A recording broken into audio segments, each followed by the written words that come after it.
semuanya, hai. Sebelum ngobrol lebih lanjut, ada pepatah nih yang bilang, tak kenal maka ya kenalan. Loh, bukan gitu dong. Harusnya tak kenal maka tak sayang. Yuk kita kenalan. Namaku Nurul Aulia Asri. Dan aku Endah Arna, kami mahasiswi Fakultas Farmasi Universitas Bakti Kencana. Oke teman-teman, di sini kami akan ngobrol mengenai keamanan kosmetik di Indonesia dengan judul Cerdas dalam memilih kosmetik yang aman. Hanya di podcast kami.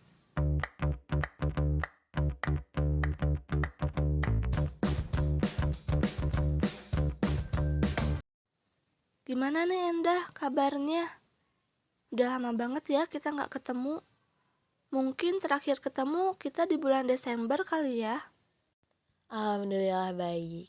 Iya ya, udah lama banget gak ketemu. Mungkin sekitar 8 bulanan kali ya. Kalau kamu sendiri gimana nih kabarnya? Alhamdulillah baik Endah. Alhamdulillah, semoga aku, kamu, dan teman-teman yang lagi ngedengerin podcast kami selalu diberi kesehatan. Gimana nih selama kuliah online kan di rumah aja? Selain ngerjain tugas jurnal, laporan praktikum, Nurul sendiri lagi ada kegiatan apa sih? Aku sekarang lagi suka lihat video rekomendasi kosmetik yang ada di medsos gitu. Aku lihat sih banyak teman-teman medsos yang menge-create kosmetik dari berbagai brand. Bahkan di zaman sekarang kan kosmetik dijadikan kebutuhan sehari-hari bagi para wanita. Kalau kamu gitu gak sih Endah? Iya benar banget Nurul. Aku pribadi juga udah ngejadiin kosmetik tuh sebagai kebutuhan sehari-hari. Tapi kamu tahu nggak sih Nurul, kosmetik menurut kesehatan itu kayak gimana? Menurut Kesehatan RI nomor 1176 tahun 2010 tentang notifikasi kosmetika, menyatakan bahwa kosmetika yaitu bahan atau sediaan yang digunakan pada bagian luar tubuh seperti epidermis, rambut, kuku, dan organ genital bagian luar atau gigi dan mukosa mulut, gunanya untuk membersihkan, mewangikan, mengubah penampilan, dan atau memperbaiki bau badan, atau melindungi dan memelihara tubuh pada kondisi baik. Nah, yang barusan Nurul sebut kan tahun 2010. Tapi tahu nggak Nurul, sebenarnya izin produksi kosmetika itu udah diperbarui jadi Permenkes nomor 63 tahun 2013. Dan pembuatan kosmetik itu diatur loh dalam peraturan BPOM nomor 25 tahun 2019 tentang pedoman cara pembuatan kosmetik yang baik. Nah, jadi industri kosmetik yang berdiri harus sudah memiliki sertifikat CPKB. Oh, jadi sudah ada yang diperbaharui ya Endah? Wah, makasih Endah infonya.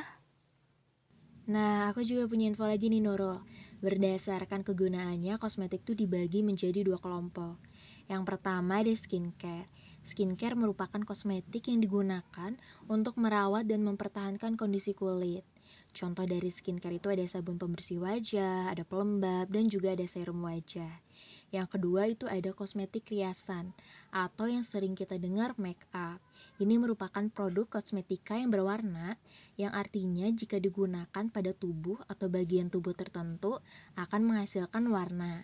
Biasanya ini digunakan untuk memperindah bagian tubuh tertentu. Beberapa contoh dari make up tuh ada lipstick, maskara, eyeliner, eyeshadow, dan juga blush on. Nah, kebetulan kan tadi sudah disinggung sedikit ya sama Endah mengenai skincare. Di zaman sekarang kan sudah banyak ya masyarakat Indonesia yang menggunakan skincare. Bahkan ya Endah, aku pernah lihat video tutorial skincare, tahapan dari awal sampai akhir menggunakan skincare. Nah, tapi ternyata Endah, pas aku lihat komen-komen, masih ada nih yang belum tahu cara memilih produk yang aman bagi kulit itu seperti apa. Bener banget Nurul, padahal kan skincare harusnya ngasih dampak positif buat kulit, biar kelihatan sehat, bersih, dan lembab. Tapi aku sering banget nih yang lihat di online shop atau di pasaran, orang-orang tuh ngejual krim pemutih abal-abal. Nah Nurul, kamu tahu gak sih bahan berbahaya apa yang dilarang sama BPOM? Oh iya, tahu-tahu. Tapi boleh nih Endah dijelasin lagi ke teman-teman yang mendengarkan podcast kami, bahan apa aja sih yang dilarang oleh BPOM?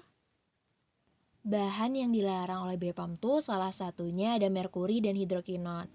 Kalau kamu Nurul pernah dengar nggak sih bahan-bahan ini? Iya sih, aku juga pernah dengar tentang bahan merkuri dan hidrokinon. Tapi, merkuri dan hidrokinon itu seperti apa sih detailnya? Sampai bisa dikatakan berbahaya oleh BPOM. Nah, merkuri dan hidrokinon ini sering dijadikan bahan untuk krim pemutih wajah oleh oknum-oknum yang tidak bertanggung jawab. Sebenarnya hidrokinon masih diperbolehkan, tapi harus di bawah pengawasan dokter. Di Indonesia sendiri masih ada aja nih oknum-oknum yang menggunakan hidrokinon dengan bebas. Pada dasarnya, hidrokinon sangat ampuh untuk mengatasi hiperpigmentasi, tetapi memang sangat keras bagi kulit. Hidrokinon dalam krim kecantikan itu bekerja dengan cara menghambat pembentukan melanin. Hal ini bisa membantu menurunkan resiko terjadinya penumpukan melanin yang bisa memicu kulit lebih gelap. Sedangkan penggunaan merkuri pada produk kecantikan terbukti berbahaya dan tentunya sudah dilarang di berbagai negara. Pasalnya, bahan kimia ini dapat dengan mudah diserap oleh kulit dan dapat masuk ke dalam aliran darah. Dan tahu nggak sih kalau merkuri juga bersifat korosif, sehingga penggunaannya bisa membuat lapisan kulit menipis. Oh, jadi gitu ya Endah. Aku juga pernah baca nih mengenai ketergantungan krim pemutih wajah yang mengandung merkuri itu akan menimbulkan wajah yang kusam, berjerawat, berminyak, iritasi, perubahan warna pada kulit, dan bahkan nih Endah kalau misalkan pemakaian dosisnya itu tinggi akan menyebabkan kerusakan permanen pada ginjal, otak, dan gangguan perkembangan janin. Benar banget Nurul, bahkan paparan jangka pendek dalam dosis tinggi dapat menyebabkan diare, muntah-muntah, bahkan kanker. Untuk teman-teman nih, wajib banget mengetahui bahan berbahaya yang terkandung pada skincare karena jika berlebihan dikhawatirkan dapat membahayakan kesehatan.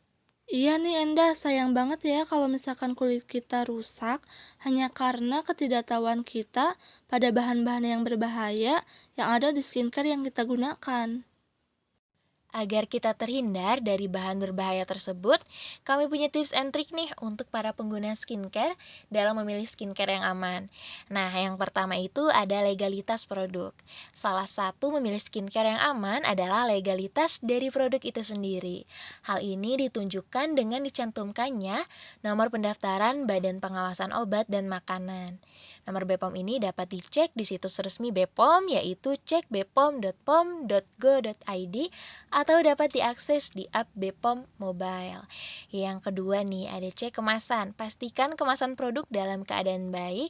Dan yang ketiga, ada cek label dan informasi yang tertera pada produk. Nah gitu teman-teman, jangan lupa buat diingat-ingat tips and trick dari kami. Nah, jadi gitu teman-teman tips and trick dari kami. Wah, gak kerasa ya Endah. Tips and trick tadi menjadi obrolan terakhir di podcast kami kali ini.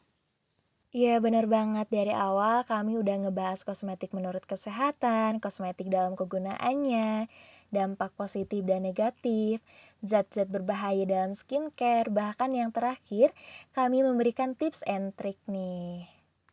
Kayaknya kita udah cukup lama nih ngobrol mengenai kosmetik. Gimana kalau misalkan kita akhiri saja podcast kali ini? Boleh Nurul, kita akhiri saja podcast kami. Mohon maaf ya teman-teman apabila ada perkataan atau obrolan yang kurang berkenan. Terima kasih kepada teman-teman yang udah ngedengerin podcast kami dari awal hingga akhir. Mudah-mudahan obrolan ini dapat bermanfaat dan dapat diaplikasikan. Podcast kami pamit.